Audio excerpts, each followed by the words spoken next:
Welcome to this week's Business Owners Podcast with me and Gail. We're back here again, and it's certainly been a busy week in the last week. And thank you again for everyone's comments from the last episode. I think lots of you found that really interesting about what your focus is going to be over the next 3 months. And I know Gail and I are really focused on our own businesses, but we're also focused on this podcast as well. So again, thank you for that feedback. So kicking off really, Gail, hi, how are you doing and how's your last week been? Oh, hello, Phil. I'm good, thank you. It's been a mixed bag. I've been a busy lady running around getting the kids back to school and sorting all their emotional getting to school. I've been kicking them through the door. It frees me up a little bit more time to see crack on with the business, but really good. The sun's shining. It's not too cold yet. I've still put my summer dress on, so I'm happy.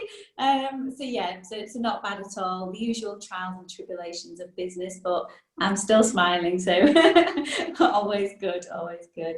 How about you, Phil? What's your week been like?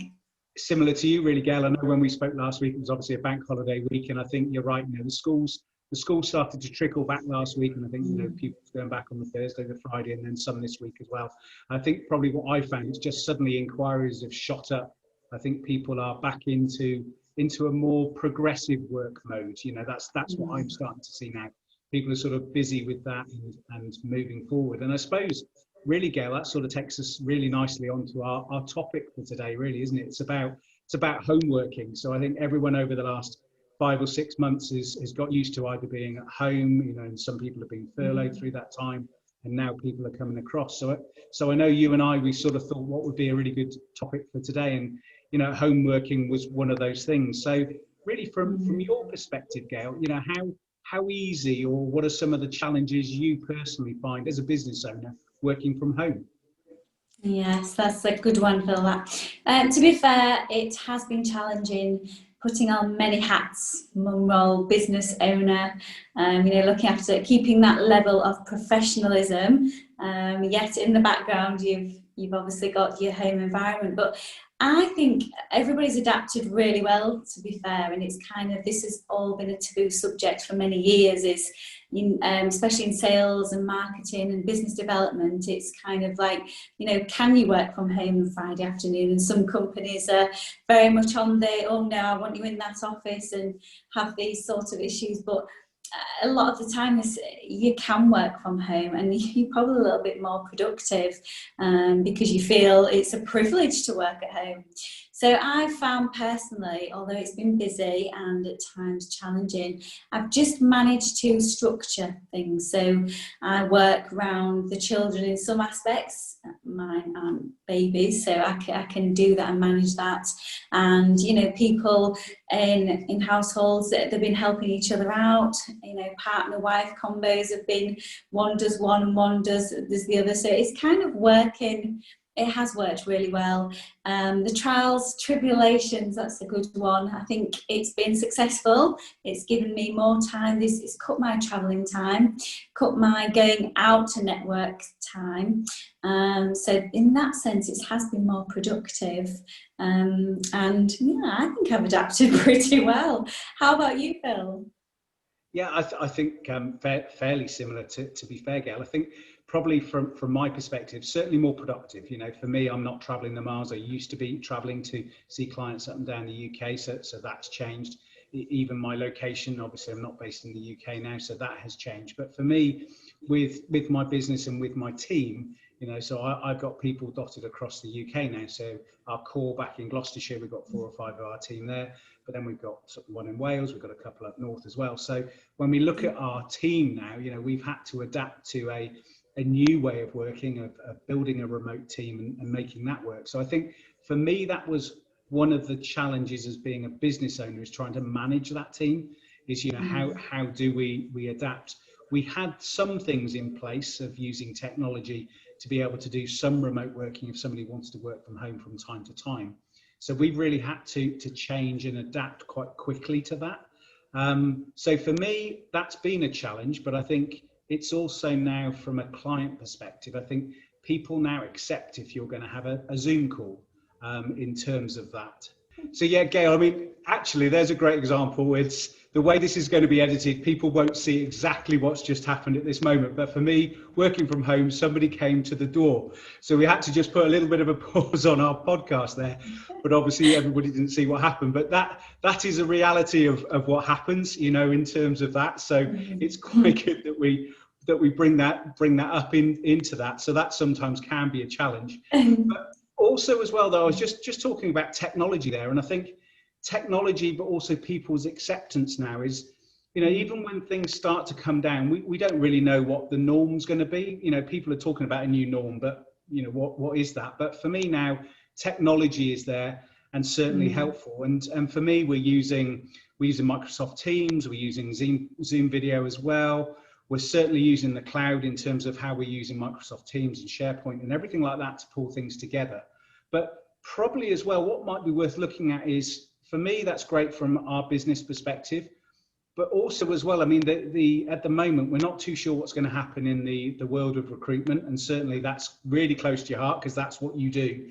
But maybe just share with the audience a little bit how the recruitment process is working for you now with clients. Yeah, thanks Phil. I mean, for me, the recruitment process, you can work remotely anyway. So in terms of COVID and working from home, that wasn't too bad. What did change was I wasn't able to get out face to face and meet with people, like you say. So we've really embraced the technology, like you said. I found working with that, we're calling the millennials, I'm really sorry if that's great some people, but it determines obviously a generation, but there's a lot of them that struggle to pick up the phone. Everybody's texting, it's, you know, it's my kids the same, and it's been nice, it's forced people to actually pick up the phone, have a conversation, and also do the technology thing. I've overcome my fears, and I've ended up doing a podcast, YouTube channels, and various LinkedIn forums. So it's kind of forced us to think, right, let's use this technology. It's there to be used. How lucky and privileged that we are in this day of society, and it's much more productive. Downside, yes, you don't get that personable touch. It's nice to have coffees with clients and people, but you can do it in moderation now. It's not a must, it's not a necessity, and especially in the world of sales, business development and marketing, it's much more productive.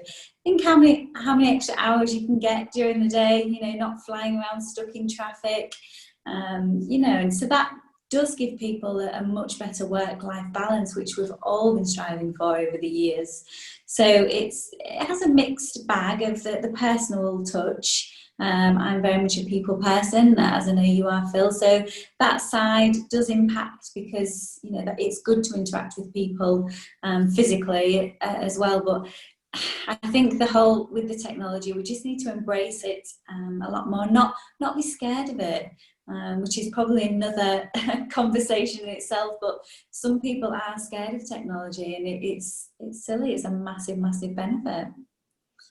I think yeah, again, Gail, I mean, I agree entirely with what you're saying there, and I think, you know, I know in the coming weeks we're actually going to be talking to someone who's in the technology game and how much their business has been impacted from a positive perspective as well. But I also think, you know, just hearing you touch on about social media and things like that, I mean, the thing that sort of amazed me, and probably, you know, our initial conversations were on email, then we moved to a call, but our call actually moved on to a WhatsApp video. I mean, a year ago, you probably wouldn't have thought of prospecting or dealing with a business person on a WhatsApp video, but now, you know, that's starting to be quite normal. So I think, you know, the good old telephone and the landline number, that's changing again. So I think from a business owner's perspective, it's look at how you can do things differently. So if you're working from home, that's one thing. If you are back in, say, a factory or an office, you know, think how you will be working with people outside of that area. You might have one or two staff working from home, but actually the clients you're talking to, you know, they will have changed and adapted the way that they work as well. So I think business owners need to think about their staff, their audience, be that their clients or their prospects, and just different ways you can work now. I think there isn't a norm and it's still not set. So I think you as a business owner, you can set the way you want to work now. Exactly, I 100% agree, and it's finding people in your establishment that cater to those needs. Some people are great at writing emails and following up things and doing the admin side, and some people are social and like to, it's kind of finding the right people and really taking stock and looking at your business and what's going to make it flourish for 2021, which is going to be the greatest year ever. There's always good comes out of bad. That's what I always believe. So yeah, definitely, it's a good chance for business owners to really take stock and learn from this. Massive changes there'll be, and I'm already recruiting for sales roles, and most of my clients are now saying there's a potential for them to work at home maybe 1-2 days a week. That was unheard of pre-COVID, so things are moving forward for the better, I believe. Yeah, totally. Absolutely, Gail, and really interesting what you said there. I think that's a great example of business owners now not being flexible. It's now business owners looking at being agile within their business and really again starting to put the employee at the heart of it and see how you can get the best out of somebody rather than just what was secured and stayed in the office. And I think there are so many examples of that, and I think what I'm looking forward to is interviewing some of those business owners to see how they are coping back in a factory, back in an office, working from home, managing that. And we've got some great guests lined up in the coming weeks, and that's going to be great. So that is fantastic. And if you're listening to our podcast or you're watching it on the video side of that, and you want to get involved, Gail and I already have had great feedback from people who say, we'd love to be on the show. So if you want to come on the show, just drop either of us a mail on LinkedIn. We're definitely happy to connect with you and look at it. And what we're really looking for is, we're not looking for people to come on and do some big sales pitch. We're just looking for people to come and share their experience in a sector, share their experience as a business owner, the highs and the lows. And Gail and I will share our highs and lows in the coming months as well. Being a business owner isn't all about success. It's about challenges. It's about failure. And, we're going to be bringing that out as well. But definitely get in touch if you want to be on. We've got a great list already. We want to keep adding to that. And this show is not about Gail and I. It's about business owners. So we want to have some great guests coming on each and every week who can just impart a little bit of knowledge or a little bit of experience where you as the listener or the viewer can go, do you know what, I'm going to try that. Oh, cool, I definitely don't want to try that. So that's what we want to try and bring in from you. So from me, I really hope you've enjoyed this particular episode, and definitely join us again next week. And remember, every Wednesday, tune in at 4 o'clock. It'll always be live, and you'll see the links, and just keep following those. And I'll pass back to my great co-presenter, Gail, just to finish off. Oh, thanks, Phil. Yeah, very well said. Totally agree with everything there. And the show is designed for us as a business forum to share ideas, help each other get through this, work together. That was the whole, I think, COVID really made everybody pull together, and especially in the UK, but also worldwide, but the UK really pulled together in their camaraderie, and it was really, really nice to see. So have a great rest of your week, everyone. I'll look forward to seeing you all next week, and have a good one. Bye. Thanks again, Gail. Bye, Gail. Bye-bye. Bye.